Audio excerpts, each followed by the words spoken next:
Welcome to the Next Step in Care learning series. This video is designed to provide healthcare and social service providers with ideas and guidance on ways to work together with family caregivers.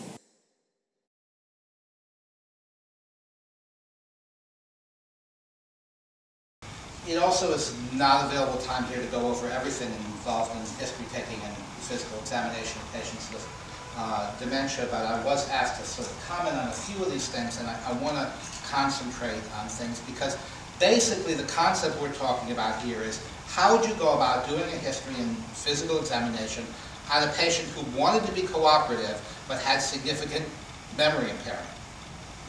And we often don't set up our systems of taking care of people under the assumption that in fact the other person has significant memory impairment.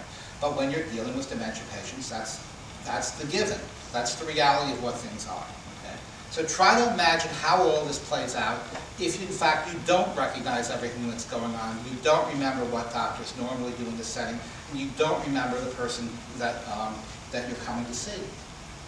So, I mean, one key thing here is simply that you have to keep introducing yourself. You cannot work under the assumption that the person remembers that you called and made an appointment to see them, or that they were brought to see you, exactly who you are. Certainly in emergency room settings or in hospital settings, you cannot expect it because you were their nurse yesterday, that they remember you today, and so on. And although over time people are likely to begin to recognize familiar people, certainly in the nursing home settings we know dementia patients typically recognize their CNAs and bond to them in quite significant ways. But in the hospital setting, it's rarely enough time, and with changing shifts and changing individuals and so on, the fact that you introduced yourself on rounds at the beginning of the day does not mean that they recognize you when you come back in again.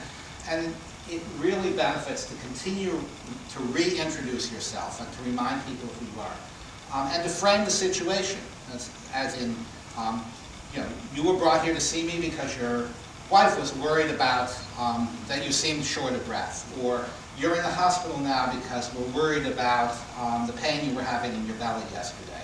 I mean, to the kind of the continual reminder of things.